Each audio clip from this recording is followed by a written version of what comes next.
Join me as we hit the road and talk to business heroes just like you. American business heroes, have you subscribed yet? It's right there. Oh, go ahead. Go ahead. Make my day. I'm in Lexington, Kentucky today talking to Davonna Saier of Davonna Inclusive.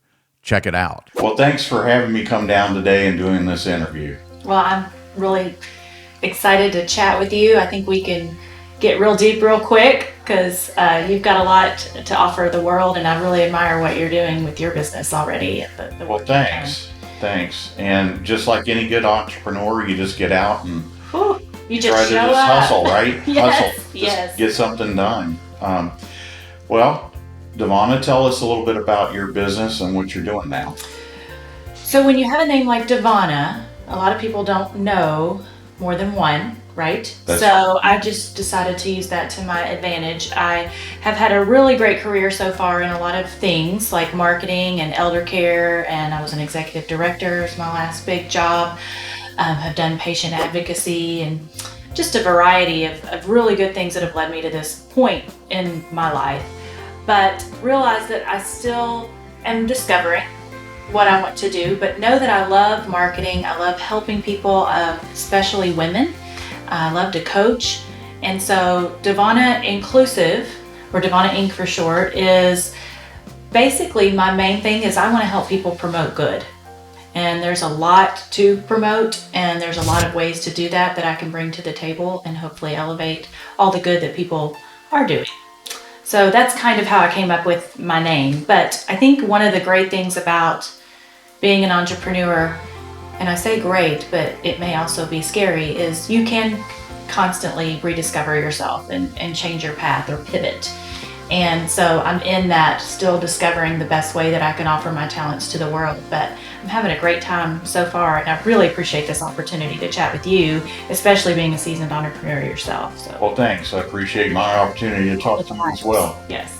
And you mentioned promoting good, and that's something that I've been thinking about that as well. In fact, that's one of the main parts of this channel is just go out and find people that are doing a great job at their business and to promote the good things. But do you find that in marketing, and I guess we're talking mainly about Instagram, Facebook, and the social media type marketing, do you find that there's room for good because of all the negativity that's out there? That's a great question, because that is really one of the things that I don't wish to partner with unless there is some good present, because I can't really bring my best self if I'm not fully behind it. I think any good marketer has a philosophy of education and making the world better. Marketing covers a lot of things, and you and I were talking earlier, sometimes I hesitate to say, I'm a marketing person, because what does that mean necessarily? Are you doing billboards? Are you doing social media? Are you, talking to people?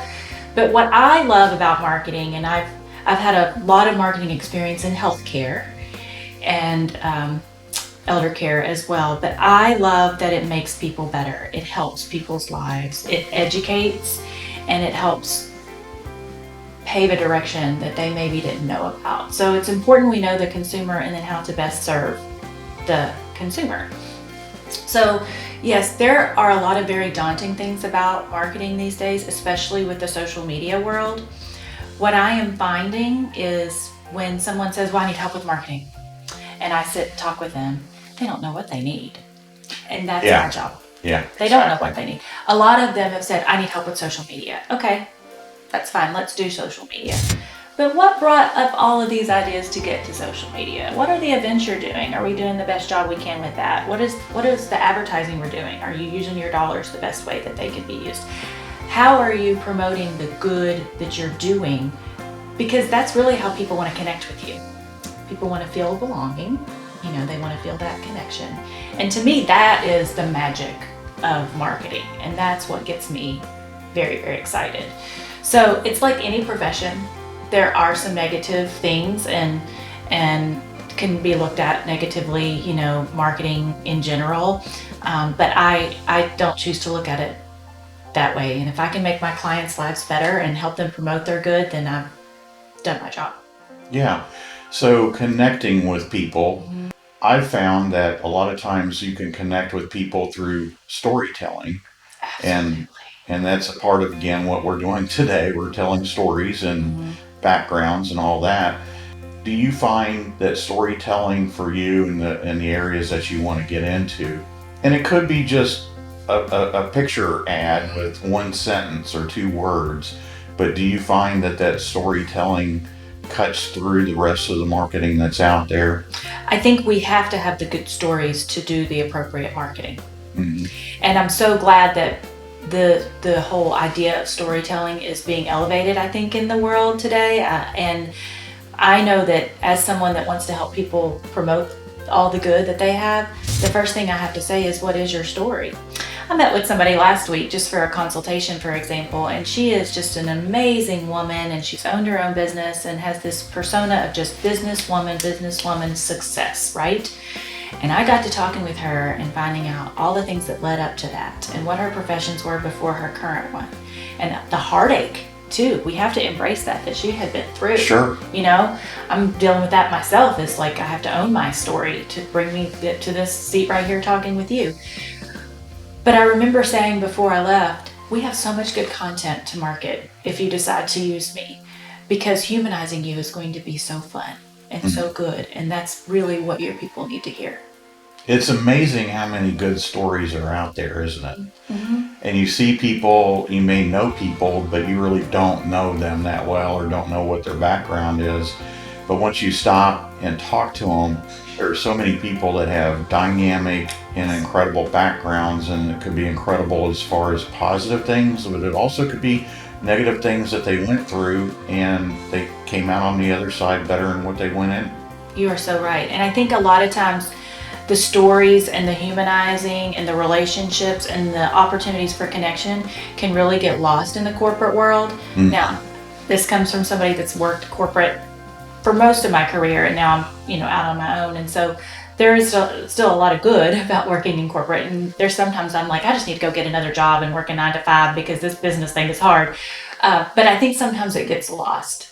And really, no matter what kind of money you make or what kind of success you have, or if your picture made it in this magazine, at the end of the day, we all need to feel a purpose, and we need to feel like we were heard, and we need to feel a value. And I think I understand that, and that if I can make that my focus, then to me, Davonna Inclusive is going to continue to succeed. Sure. Yeah, I think so as well. You mentioned the corporations, the large corporations, and there's a myriad of reasons that small businesses exist, and it's based on the mistakes, I believe, that large corporations can make. So if you look at marketing, large corporations are so completely out of touch from the end user, their product or their service, that they actually do have to hire people to come in and say, okay, we'll find out what's our connection. Is the connection broken? Or do we need to change our direction because the connection is something that's just going away because of societal changes? I think that people that are in small businesses and entrepreneurs really are the ones that can most effectively connect not just small business, but large businesses as well to the end user. Absolutely. And I think that's our job as consultants too. We don't need to feel like we're part of the team when we go into these corporations or these larger organizations that need our help. We don't need to try to become them. We need to represent what's outside of them.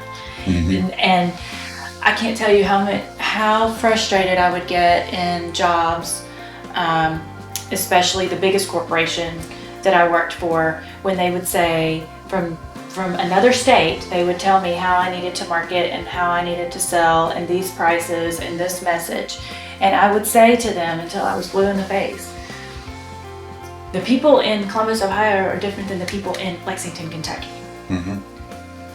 I'm in the weeds. Listen to me, and that's what we need more of, I think, to be effective, is we've got to know who we're serving. Sure. The challenge is going in and, number one, telling a company what they don't want to hear. Right. Right. And then the second challenge is coming up with a game plan and saying, here, do this, but they actually don't because they're not bought into it or they don't see the value. I've always felt that when you have a business, even as a small entrepreneur, you're so tied in so closely to that business that you really can't see what's going on around you. You walk past the problem every day because you see the problem every day. Whereas if you have somebody come in that understands the concept of marketing and business, they walk in and say, "You're walking past a problem every day. Why don't you just fix that?" Exactly. And a lot of times the business owner will look at it and say, "Oh, I didn't Never even thought of it. Didn't even think it was that big of a deal." Yeah, it is. So I think really you can go in and you can fix marketing, you can fix the message, because a lot of times that business owner is just too close to know what the message ought to be. Exactly. And they don't know where that connection lies. And you can work for corporate, there's a lot of corporations that do a very good job connecting with people and making them feel like they're the only one. But I think too, we have to look at all sides, and we have to think of all the ways people are going to interpret your message. And at the end of the day, we have to humanize. I mean, there's a reason we love mom and pop shops. There's a reason we love the hole in the wall.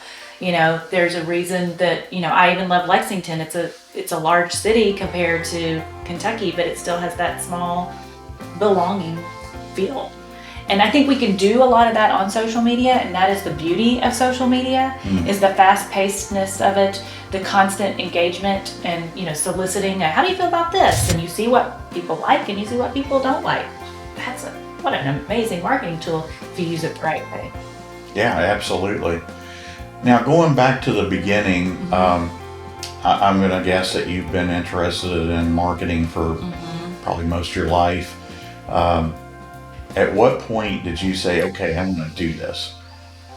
I mean, at what point mentally, what were the circumstances that maybe made you say, I've been thinking about this marketing for a long time. I think I would like to give it a try. Well, I started out my job many, many years ago. My very first job was at a hospital in Lexington, and I was a patient advocate. And so what a neat job that was, to represent the hospital, or excuse me, represent the patient, but paid by the hospital to do that. And I felt so strongly about the hospital where I worked and loved it so much and was such an ambassador for the place and saved them a significant amount of money, because when people were angry, I would go in and make it better, and they didn't want to sue, right? Or that could be a mediator, and I really loved that I was offered a position in marketing at that hospital as the Women and Children's Health PR coordinator, and just got so much more great experience because I got to do events, and they were completely rebranding their name at the time, so that was a really interesting experience. But I think when I realized this is what I love is when I was hired. So I had a reputation of being a fairly good marketing person, and I was offered a director of marketing job for a small radiology facility here in Lexington called Lexington Diagnostic Center. And they needed somebody to come in and just put them back on the map. And I did that. And I was there for 5 years. And I worked for Dr. George Privet, and him and the administrator, Margaret Hancock, I will always be grateful to them because they saw my value and they respected what I wanted to do. And they said, here's your budget, here's your limits, here's what we can offer you. And then you know what they did? They got out of my way. And if you hire the right people, I really believe, and you're a good leader, you get out of those people's way. Absolutely. I've already got some fantastic freelancers on my team that are helping with marketing. I just know they're going to do a great job. I say, here's what we need, here are the words, and they do things that I can't do. So you got to find your who's, you got to find your the people. But when I did that, I realized this is something very good for me that goes with my rhythm of life and my energy as a director of marketing position. And so I went into elder care after that, and I have a huge passion for the elderly. And stuff happened. I ended up becoming an executive director of a big senior living community in Georgetown. opened it during COVID. What a challenge that was. Never imagined I would have to do and experience the things that I experienced. And I don't even know. It's interesting when you go through hard times, you look back and you're like, how in the world did I survive that? How did I survive that? But you do what you have to do. And it made me stronger. It made my skin thicker. It made me really shift my perspective. And I'm very proud of everything that we did there. I had a great team. And when I left, we were 80% full. And essentially that is marketing. That is like owning one big business, you know, when you're an executive director of a community like that. So after leaving that, it's like I need to go back to what I know I can do well and what I know will really help people. And that the M word just kept coming back up. Yeah. Marketing, you know, but I also see it, like I said, as magic. And so that's how I choose to see my work as well. Well, good. You decided to get into marketing. What were some of the first steps when you left the corporate world and you thought, okay, I want to do this marketing? What was some of the first steps that you took? I was very fortunate to come out of the corporate world and into the kindness of a colleague that I had used as a marketing person for multiple jobs and really respected her. And she allowed me to help her with some accounts. She needed some help, and I was so grateful to do that. It got my feet wet, and it also supplemented, you know, the income that I no longer had because I had resigned from a really big job. And so that was the best thing I think I could have done for my profession because it got me in the weeds of what I thought I might want to do for a living. If that makes sense. And she was just very nice to teach me a lot, and I could see how the business ran, and that, you know, if you are a marketing person or whatever, or, you know, because I'm a coach too. There's so many things under marketing. I coach, I do consulting, I do all of that. I do a lot of presenting on personal branding. But it's even more than that when you're a business owner, because you've got to do your finances and you've got to, you know, answer all your emails. Like, you've got to do all these things that are extra. And so it gave me a real realistic perspective. So finding somebody that did what I was thinking I wanted to do, to be a mentor, was such a smart thing for me to do. Sure. But then also soliciting the empowerment and advice and empathy from colleagues and friends that I could trust. And it's interesting now because I think I still have that propensity of feeling like I'm 22 years old and need to work on my resume and do every single little thing and, you know, say yes to every single little thing. And I do want to be a yes girl, and we need to be in business. You know, we have to make the money and find the clients. But I have so many good friends who are entrepreneurs or who have been through big business decisions and experiences that I still lean on and probably will continue to as long as I have my own business. I have to tell them what I need though. And I think it's so important to find your tribe, to find your core group, to find your, what I like to call inner horseshoe. I don't like to say circle because I am Davonna Inclusive and I want to include every bit, you know. Find your inner horseshoe of people that you know are going to support you and you know are going to tell you, this is what you should or shouldn't wear. This is where, how, you know, it's okay to feel this way, or because there are so many challenges when you start your own business and when you just have your own business. And every day I'm like, am I doing the right thing? You know, so it's so nice for somebody to be like, I know I think the same thing, but it's okay. We're going to have a bottle of wine tonight. We're going to talk it out. It's going to be great. We're going to celebrate your successes. And, you know, business is just, you know, like this mentally. And everybody I talk to says that's just the nature of it. So it is, it really is. Finding that core group of support, though, is so important because I feel like I can do anything. I think there is a saying or a research study about you end up being like the 5 people that you surround yourself with the most. So choose your friends and colleagues wisely. Well, I must be awesome then because I just have the greatest core group. And I think, you know, we have some mutual colleagues and friends that I can't underestimate or ever undervalue the relationships that I have. Sure. And a lot of times they end up as clients, or they refer or introduce me to fabulous people like you that give me opportunities to talk more about my business. So, well, thank you. Yeah. Thank you. And being an entrepreneur, you talk about the the waves. You know, you can have good days, you have bad days, but it seems like the ones that really eventually get there are the ones that can ride out those waves and just keep doing it every day. And most of the time, it's not going to happen overnight. I mean, rarely it's going to happen overnight. So just to be able to get up every day and really do well, even on a day you don't feel well or something's happened, but you just go through it and do it again. A lot of people call it the grind. I think that's a little bit harsh. I don't ever want to give the idea that it's just nothing but a grind being in business, because it's not the way it is.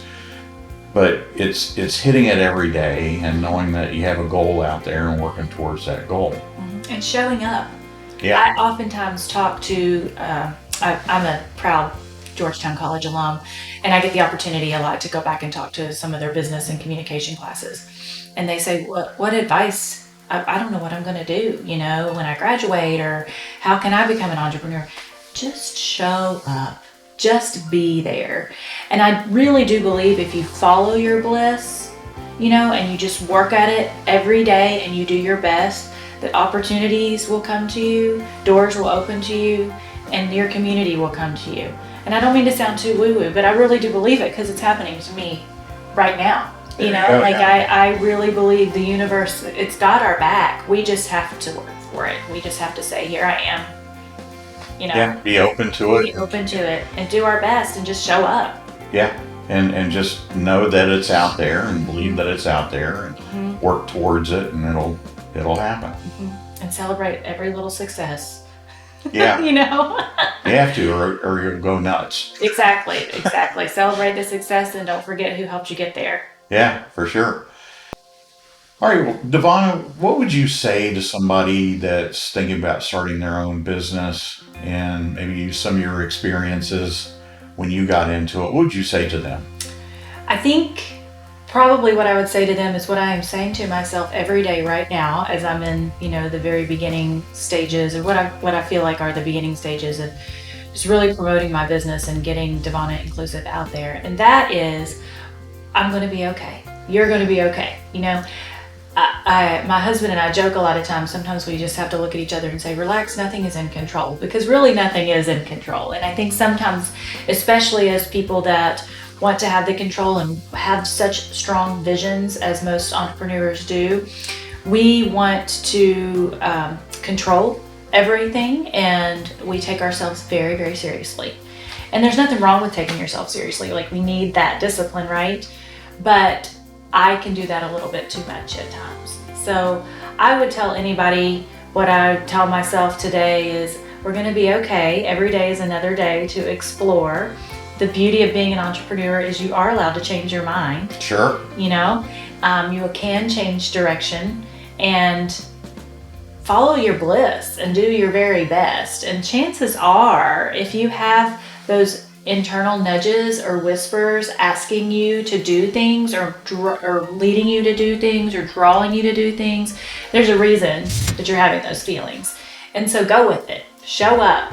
Do your best, and I think doors will open for you. I know that's what's happening with me, and I really genuinely just appreciate getting to do what I'm doing, which is just promoting good. Yeah, and that's fantastic. And you almost have to change directions at times, don't you? Because you start down a road and you know that there's a Y in the road ahead of you, and you know that, I'm supposed to take a right. Exactly. And you get there and there's a barrier. Exactly. And when you identify something that somebody needs, it's great to, cling on to that and try to offer it to others and make money and, help people. But I could sit and do social media all day for people, and that'd be the only thing I did, and probably be a successful business. I don't want to. I love social media, and that's part of what we can do, as Davonna Inclusive, and my team is awesome at it. But I realize I have a gift of talking and coaching people through, and the consulting part of marketing. And so it's up to me to figure out what's best to do myself, and then hire other people to do, but then at the end of the day, give great results to the clients that pay me and that trust me to elevate their good, basically. Yeah, and that's great. How would you define your perfect customer, your perfect client? Well, that's hard because I'm still trying to figure out, exactly everything that's included in Davonna Inclusive. But I think anyone that is wanting to take their business to another level, or to maybe refocus and say, am I doing marketing the right way? Am I educating the right way? Am I presenting myself the right way? I love to talk to groups and I love to coach people on their personal brand. Because your personal brand is what other people say about you when you leave the room. It should be very calculated and it should be very intentional. And I can really walk people through that. So whether it be their personal brand or their company brand, I'm very good at looking at it from a bird's eye view and saying, here's all of your options. Now, with that said, I do have extensive experience in healthcare marketing and also a huge love and a lot of experience in elder care. And I'm very passionate about adult children of aging parents knowing all the options to take care of their parents, and then just people knowing about aging. So I have a couple clients where I'm able to help with that, and that just fuels my fire and I love it. I have a couple clients that are, health related, and I love it. But then I have some clients, I love to eat. I love my restaurant client, and I love the horses and being in Kentucky, and I've got a couple that I help with that. So really sky's the limit as far as the industry. But just somebody that needs a person that genuinely loves marketing and and wants to be another part of their team to help them. Well, that's great. And a lot of people, we've said a lot of people just need an extra set of eyes on their business, and their business, if they don't have the clients and the customers in the building or online already, their business is only marketing. It's only what is out there about them. So unless you've already won that customer over to bring them into the restaurant, the only thing that they know about you is what's online and what they see and hear. So yeah, it's incredibly important. Well, how can people get a hold of you? What's your website address? So it's easy to find me if you just type in Davonna in most places. It's Davonna. And my website is davonna.net. And my email is davonna@davonna.net. And you can find me at, I know it's funny, I've been helping people with their social media for months now, but I hadn't had my own business until recently, but it's under Davonna Inclusive. It's very easy to find. I'd love a follow. Great. And I can't wait to post about this interview. Well, great. Did you want to put a cell phone number out there? Oh, yes. My cell phone is 859-684-1321. All right. Well, yes, great. Please call me. I would love text. I would love to chat about your business and how we can show off everything you're doing. All right. Well, Davonna, thank you very much for having me in today. Thank you. You've been wonderful. I've really enjoyed this time together. Great conversation, and I think you're headed to some good things. Well, let's hope so. All right. Thank you. Thanks.